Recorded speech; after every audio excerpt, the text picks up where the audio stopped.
दोस्तों, कैसे हैं आप सब। स्वागत है आप सबका कॉमिक स्टार चैनल पे। तो चलिए शुरू करते हैं सर्वनायक सीरीज की चौथी कॉमिक सर्वसंहार चतुर्थ खंड। तो पिछले एपिसोड्स में आपने देखा पूर्वसार युगम नरित्री असह्य। संपूर्ण ब्रह्मांड में समस्त युगों में न इससे बढ़कर अद्भुत अविस्मरणीय ग्रंथ कभी लिखा गया है और ना ही कभी लिखा जाएगा। सतयुग, त्रेता युग, द्वापर युग और कलयुग की अलग अलग पाप शक्तियों ने अधर्म का साम्राज्य स्थापित करने हेतु रचे अलग अलग षड्यंत्र, परंतु विशिष्ट ग्रह नक्षत्रों की महादशा ने समय की धर्मतुला का संतुलन बिगाड़ दिया। परिणाम स्वरूप समस्त युगों में सर्वश्रेष्ठ महानायक विलीन हो गए और पहुंचे समय के संरक्षक युगम के धान युगम क्षेत्र में, जहां उन्हें युगम द्वारा दो दलों में बांट दिया गया। सतयुग, त्रेता युग और द्वापर युग के महानायकों को सम्मिलित रूप से पूर्वकाल के दल में रखा गया और कलयुग के महानायकों को पश्चात काल दल में।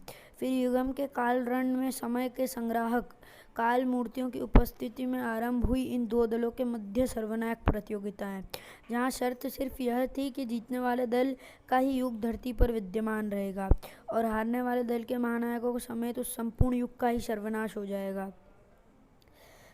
दूसरी ओर धरती के प्रत्येक युग पर क्षुद्र ग्रह के रूप में आए पाषाण राक्षस धरती का विनाश करने हेतु अग्रसर हैं।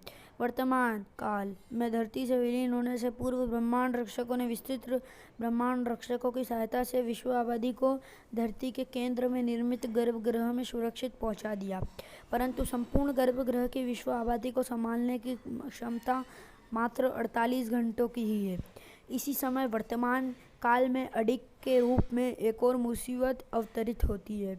अडिग पाषाण राक्षसों द्वारा मचाए जा रहे विनाश पर अंकुश लगाता है, परंतु विस्तृत ब्रह्मांड रक्षक यह तय नहीं कर पाते कि अडिग शत्रु है या मित्रु मित्र। अडिग के सामने विस्तृत ब्रह्मांड रक्षक टिक नहीं पाते, अतः महाखलनायकों का आगमन होता है जो कि धरती के अस्तित्व को बचाने हेतु एकजुट होते हैं। सर्वनायक की प्रथम प्रतियोगिता परमाणु और प्रचंडा के बीच हुई, जिसमें परमाणु विजय होता है। द्वितीय प्रतियोगिता तिलस्मी देव और शक्ति के मध्य होती है, जिसमें तिलस्मी देव स्वेच्छा से पराजय स्वीकार कर लेते हैं। अब तिरंगा और शुक्राल आमने सामने। प्रतियोगिता के 5 चरणों में से 2 में तिरंगा विजय हो चुका है। अगली स्पर्धा का परिणाम उन दोनों में से किसके हक में होगा, यह तो समय ही जाने। उपरोक्त घटनाक्रम सर्वनायक श्रृंखला से पूर्व प्रकाशित खंडों क्रमशः युगांधर, सर्वयुगम, सर्वदमन एवं सर्वसंग्राम में वर्णित है। अब आगे की कथा पढ़े प्रस्तुत खंड सर्वसंहार में। प्रस्तावना: आकाश गंगाओं के खलीफा। अद्भुत, विलक्षण, हमें बिना रुके ध्वंस करते हुए 40 घंटों से ऊपर समय हो गया है, फिर भी तुम दोनों मेरे सम्मुख डटे हुए हो। करना मुश्किल है कि तुम्हारी सम्मिलित शक्ति का परिणाम है या फिर मेरी क्षीण शक्तियों का। हम दोनों की सम्मिलित शक्ति? मेरे भाई, अभी तक तो हम सिर्फ वार्म अप कर रहे थे, फाइट तो अभी शुरू हुई ही नहीं है। अफसोस, परंतु यह लड़ाई तो अब खत्म होने वाली है तुम्हारी पराजय के साथ। यह अपनी ग्रहण शक्ति का प्रयोग करने की कोशिश कर रहा है। ग्रहण शक्ति? ग्रहणों किसी भी प्राणी के शरीर और उसके मस्तिष्क पर ग्रहण लगा सकते हैं। ऐसा करने से वह प्राणी भी ग्रहणों के प्रतिरूप में परिवर्तित हो जाता है। यह अपने ग्रहण रूप में हम पर हावी होने की कोशिश करता रहेंगे।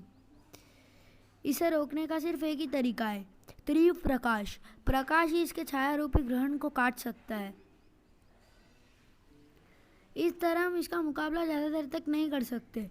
बेशक नहीं कर सकते वीरों। तुम दोनों ने ग्रहणों के महल में प्रवेश करते समय शायद महल के चहुं और बुर्जियों पर स्थापित अभिग्रहित मूर्तियां नहीं देखी। अभिग्रहित मूर्तियां? अभिग्रहित मूर्तियां वास्तव में ब्रह्मांड के विभिन्न आकाश गंगाओं के वे परमवीर योद्धा हैं जिन्होंने ग्रहणों से टकराने की मूर्खता की है। उस समय की प्रतीक्षा वेनाजे ने कितने समय से कर रहे थे जब वे अपने मालिक ग्रहणों के आदेश का पालन करें। अब सही समय आ चुका है। सही समय? जब तुम दोनों इन ग्रहण गुलामों की संख्या में इजाफा करो। आकाश गंगाओं के खलीफा? ये तो आकाश गंगाओं के खलीफा है। आकाशगंगाओं के खलीफा संगठन, जहां ब्रह्मांड की विभिन्न आकाशगंगाओं के प्रतिनिधि एकजुट होकर पूरे ब्रह्मांड की सुरक्षा और संरक्षण पर नजर रखते हैं। मैंने सुना है इनसे बड़े और महान योद्धा पूरे ब्रह्मांड में नहीं है। गलत सुना है तुमने। योद्धा, इन सबसे महानतम योद्धा हूँ मैं, यानी कि ग्रहणों, जिसके ये सभी ग्रहण गुलाम हैं और शीघ्र ही तुम भी बनने वाले हो। उफ, मेरे अभेद सुरक्षा घेरे को भी खील खील कर दिया इसने। और इन ग्रहण गुलामों के मुंह से ग्रहणों की आवाज़ क्यों आ रही है? क्योंकि इन सभी पर ग्रहणों हावी हो चुका है, यानी कि अब हमारा मुकाबला एक से नहीं कई सारे ग्रहणों से है। ये चट्टानें विखंडित हुए व्रज ग्रह की उल्काएं हैं। ये उल्काएं इन ग्रहण गुलामों ऊपर चढ़े ग्रहणों के ग्रहण रूपी अंधकार को हटाने में मदद करेगी। सेनेट्रॉक्स के कृत्रिम सूर्य की ऊष्मा पल भर में इन उल्काओं को पिघाल देगी। ओह, कृत्रिम सूर्यों से निकलती अग्नि लपेट वर्ष उल्काओं को निशाना बना रही है। इसके बाद टेरेट्रॉन्स के विद्युत प्रवाह के सामने तुम्हारा टिकना असंभव है। कुछ ही पलों में तुम दोनों भी इन खलीफाओं की तरह ग्रहण गुलाम बने नजर आओगे। ब्रह्मांड की कोई भी शक्ति अब तुम्हें ग्रहणों का गुलाम बनने से बचा नहीं सकती। देखा वीरो, कितना आसान था मेरे लिए तुम्हें अपना गुलाम बनाना। अब इतनी आसानी से ग्रहणों पहले तुम्हारे ग्रह पृथ्वी को ग्रहण लगाएगा, फिर उस ग्रह को जहाँ जीवन मौजूद है। और ग्रहणों को ऐसा करने से रोकने वाला कोई भी नहीं है। तुम ऐसा करने से रोकने वाले हैं आकाशगंगाओं के खलीफा। सरप्राइज एंट्री की कसम, क्या टाइमिंग है यारो। हमारा गंतव्य तो पृथ्वी था मित्र, परंतु चंद्रमा की परिधि से गुजरते ही हमें अन्य 4 खलीफाओं के सिग्नल प्राप्त हुए।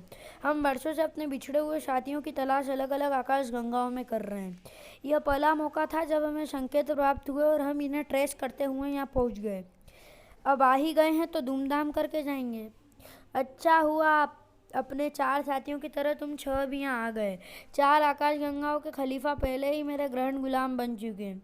इस आकाशगंगा का चयनित खिलाफ गगन और वज्र आकाशगंगाओं का खलीफा विनाशदूत भी मेरे सेवकों की संख्या बढ़ाने वाले हैं। कुल मिलाकर 12 आकाशगंगाओं के खलीफा मेरे अधीन होंगे, जिसका मतलब है कि इन आकाशगंगाओं को सभी विकसित ग्रहों की शक्तियों और खलीफाओं के साथ मैं अन्य आकाशगंगाओं पर आक्रमण करके उन्हें आसानी से अपने अधीन कर लूँगा। प्यारे लाल, तुम जो कह रहे हो उसे हमारे ग्रह पर शुद्ध देशी भाषा में शेख चिल्ली की लंबी छोड़ना कहते हैं। अच्छे बच्चों की तरह सरेंडर कर दो बेटा, और ना तुम्हें मुर्गा बनाकर कुकड़ुक्कू करना पड़ेगा। तुम्हारी मस्करी बहुत दिलचस्प है, फैंटास्टिक सुपर मानव गगन, पर अफसोस तुम्हारे आने वाले फैसलों का अंजाम तुम्हारी सोच से बिल्कुल उल्टा निकलने वाला है। इसकी बातों के जाल में मत फंसना गगन। हम 8 हैं और ये 5। इस लड़ाई को यहीं ख़त्म करते हैं।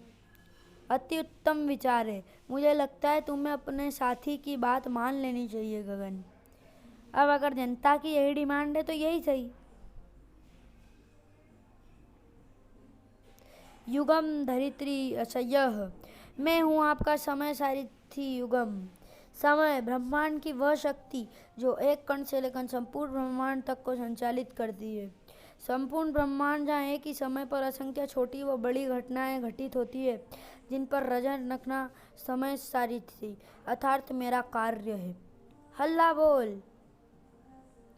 जिस समय मैं अपने कालरण में इस ब्रह्मांड की सबसे बड़ी घटना सर्वनायक प्रतियोगिताओं का संचालन कर रहा हूँ, ठीक उसी समय ब्रह्मांड के अलग अलग क्षेत्रों में ऐसी असंख्य छोटी बड़ी घटनाएं घटित हो रही है, जो कि इस ब्रह्मांड के स्वरूप निर्धारण में उतनी ही महत्वपूर्ण भूमिका निभाएगी जितनी कि सर्वनायक प्रतियोगिता।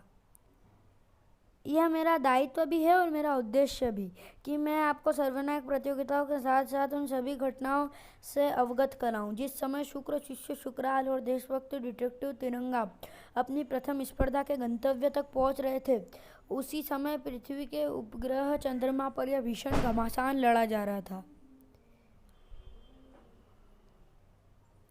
यह सत्य है साथियों कि आने वाले समय में इस घमासान का परिणाम धरती और मानव जाति के अस्तित्व की दिशा निर्धारण करने में एक अहम भूमिका निभाने वाला था।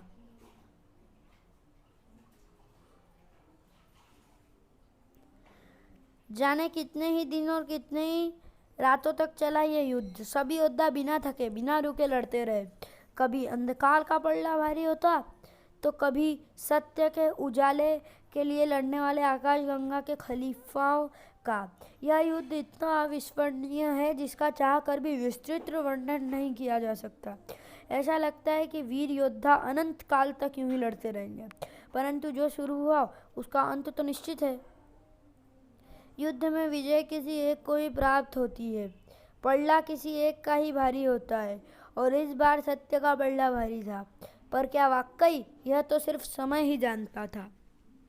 तुम हार गए ग्रहणों। अपनी अटूट कॉस्टिक चेन्स में इसे हमेशा के लिए जकड़ लो कास्टर। रिकाशा, तुम स्टार स्टेड, लाइक्सॉट, टेरेस्ट्रॉन, सनट्रॉक्स के ग्रहण से मुक्त कराओ, जिन परिणामों को हम अक्सर अपने लिए अच्छा और हितकर मान बैठते हैं।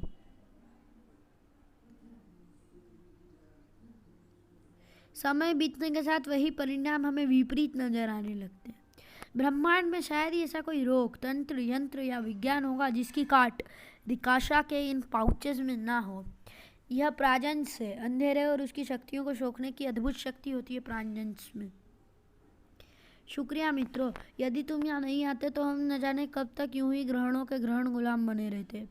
आकाशगंगाओं के खलीफा फिर से एकजुट हैं। लेकिन साइब्राटो, तुम सभी पृथ्वी की ओर क्यों जा रहे हो? निखबानों के आदेश पर पृथ्वी का अस्तित्व ब्रह्मांड से मिटाने के लिए। प्रस्तावना समाप्त। प्रथम अध्याय आरंभ। कालिकन का आगमन। युगम ने तो कहा था कि वह हमें पृथ्वी पर भेज रहा है, परंतु यह स्थान किसी भी कोण से पृथ्वी नहीं लग रहा है। युगम से गलती नहीं हो सकती। उसने कहा था कि हम किसी और समय में, किसी और आयाम में होंगे। संजय गुप्ता प्रस्तुत करते हैं सर्वनायक सर्वसंहार चतुर्थ खंड। कौन सा समय काल है यह जब पृथ्वी इतनी भयावह दिखेगी? इस संपूर्ण स्थान पर तो इन दैत्यंत्रों का वर्चस्व है।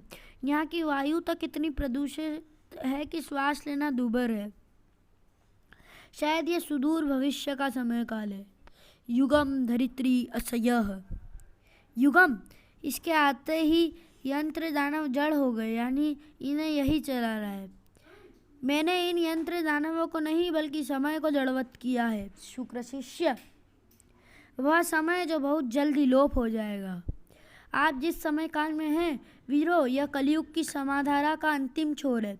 अंतिम छोर यानी इसके बाद ना कोई समय है और ना ही कोई काल, सिर्फ शून्य है। परंतु आप तो जानते हैं वीरों कि शून्य किसी भी गणना का आधार होता है। ऐसे ही इस अंतिम छोर के पार जो शून्य है वह क्या आकार लेगा, यह आप वीरों के पराक्रम पर निर्भर है। यह उस वर्चुअल वर्ल्ड की पराकाष्ठा है डिटेक्टिव तिरंगा, जिसकी शुरुआत आपके समय काल में हुई थी। यानी यह पूरा आयाम एक वर्चुअल दुनिया है। वर क्या? एक आभासाई काल्पनिक संसार जो वास्तविक ना होकर कृत्रिम है। परंतु ये यंत्र दानव तो आभासी ना होकर वास्तविक हैं और इनके वार भी।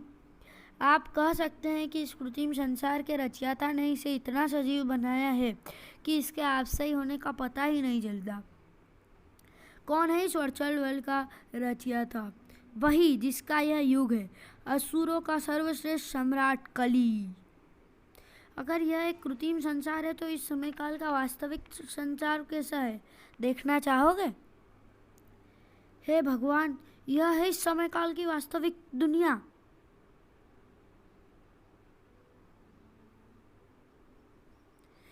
यह सभी जीवित है, अमृत। इनके शरीर सदियों से इसी अवस्था में है और इनके मानस रूप दैत्यराज कली द्वारा निर्मित संसार में उसकी गुलामी कर रहे हैं। सदियों से इस पृथ्वी पर ना ही किसी मनुष्य ने जन्म लिया है और ना ही किसी की मृत्यु हुई है। बस पृथ्वी पर मौजूद खरबों लोग, जवान, बच्चे, बूढ़े, सभी कली के बनाए कृत्रिम संसार में जी रहे हैं। इनका प्राकृतिक विकास भी जड़वत हो गया है। ना इन्हें भूख प्यास का आभास होता है और ना ही इनकी उम्र में बढ़ोतरी होती है। पृथ्वी पर कली का असुरराज पूर्णतः व्याप्त हो चुका है, जिसे कि अब कोई अवतार ही तोड़ सकता है। पर अवतार को भी जन्म लेना होगा। और जब मानवों का विकास चक्र जड़वत है तो कोई भी मानव जन्म नहीं ले सकता, चाहे वह अवतार ही क्यों ना हो।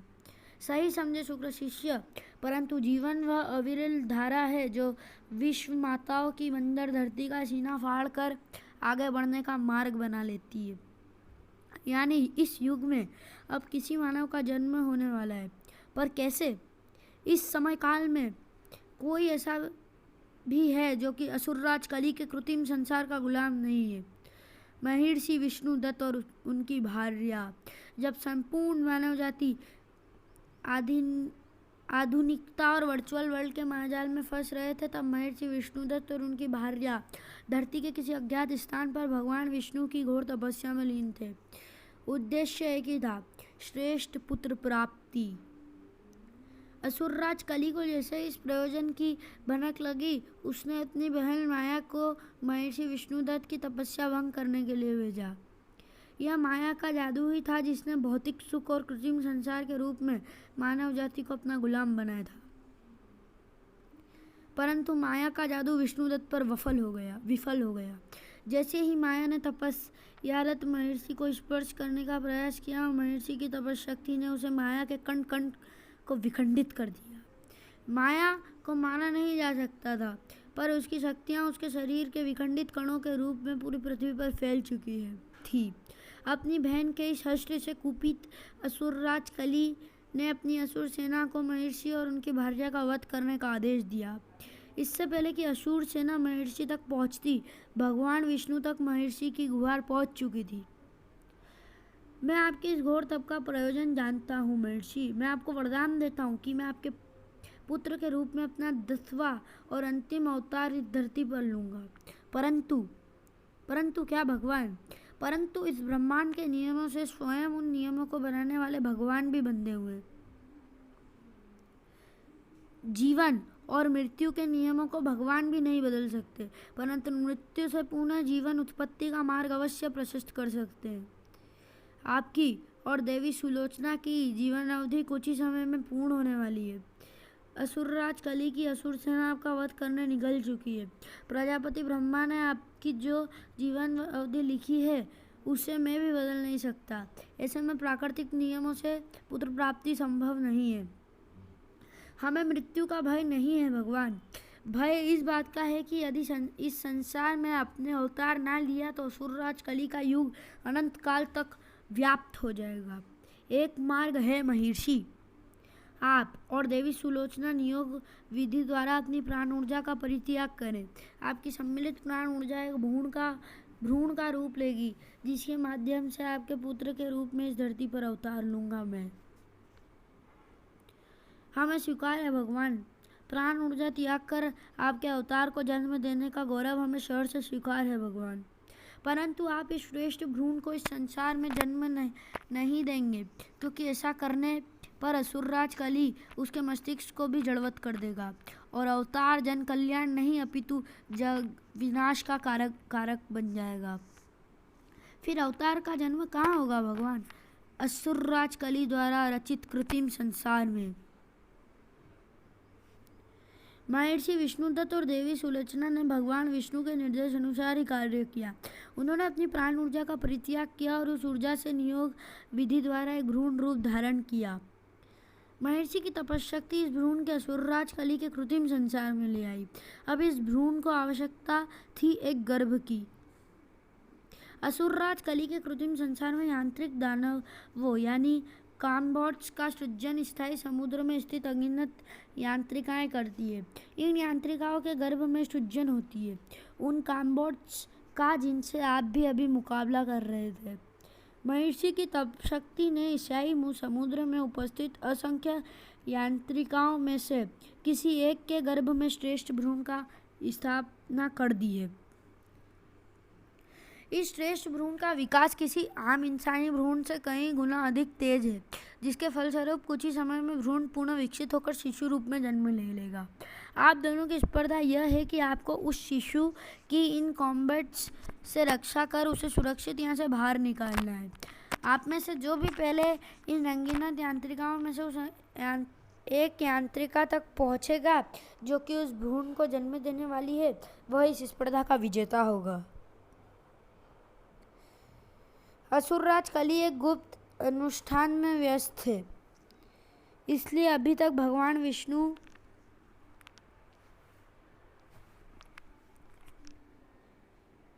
की इस योजना का आभास उसे नहीं हुआ।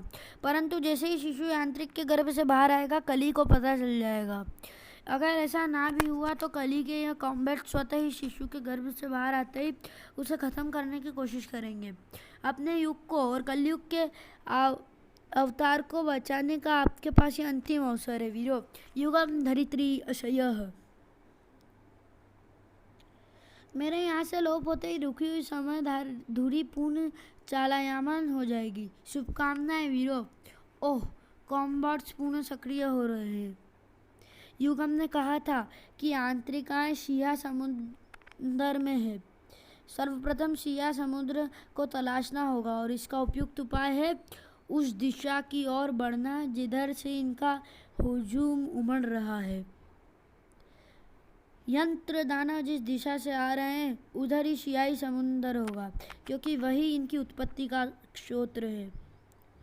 इस भयानक समुद्र में उसे यांत्रिका को तलाशना कोई हंसी खेल नहीं है। अब तक इस स्पर्धा में तिरंगा मेरी बराबरी पर है। यदि मुझे स्पर्धा जीतनी है तो तिरंगा से आगे निकलना होगा मुझे। अब तक तो इन यंत्र दानवों से केवल बचाव की रणनीति अपनाना था, परंतु अब यदि लक्ष्य प्राप्ति करनी है तो रक्षात्मक छोड़कर आक्रमण नीति अपनानी होगी। हौसला बुलंद कर तूफानों का सीना चीर जाते हैं। जब दाव पर हो इंसानियत तो हम विष का सागर भी निकल जाते हैं। मेरी ढाल अधिक देर तक चारों ओर से चलती इनकी लेजर बीम्स का सामना नहीं कर सकती। जल्दी ढाल खिलखिल हो जाएगी और ढाल के बाद मेरा नंबर होगा। ओह, शुक्राल की ढाल शाकल्य इन लेजर बीम्स को बखूबी मुकाबला कर रही है। शाकल्य पर बीम्स का कोई भी प्रभाव नहीं पड़ रहा है। मेरी श्लाका एक बार में एक या दो यंत्र दानवों को ही नष्ट कर पा रही है, जबकि तिरंगा का न्याय स्तंभ एक बार में कई यंत्र दानवों पर भारी पड़ रहा है। इस गति से तो इन दानवों की सेना से पहले मेरे फेफड़ों में बची श्वास खत्म हो जाएगी। अरे, यह तिरंगा इशारे में क्या कहने की कोशिश कर रहा है? यदि हमें इस स्पर्धा में आगे बढ़ना है, और उससे भी महत्वपूर्ण बात, यदि हमें श्रेष्ठ शिशु की रक्षा करनी है, तो हमें अपनी शक्तियाँ सम्मिलित करके इन कॉम्बैट्स का मुकाबला साथ मिलकर करना होगा। उत्तम विचार है तिरंगा। मेरी शाकल्य और तुम्हारा न्याय स्तंभ मिलकर इन पर कहर बरपा देंगे। ये क्या कर रहे हैं? इन्हें एक दूसरे के विरुद्ध स्पर्धा करनी है, ये कोई टीम मैच नहीं है। सही कर रहे हैं शक्ति। युगम के अनुसार इनकी स्पर्धा पहले श्रेष्ठ शिशु तक पहुंचकर उसे बचाने की है। ऐसा कहीं भी नहीं कहा गया है कि दोनों साथ में कॉम्बैट्स का मुकाबला नहीं कर सकते। ध्रुव सही कह रहा है। वो दोनों ही पानी में सांस नहीं ले सकते। इन्हें जल्द से जल्द यांत्रिका तक पहुंचना होगा। तो चलिए दोस्तों, वीडियो को यहीं खत्म करते हैं और मिलते हैं इसके अगले भाग में। तब तक के लिए गुड बाय।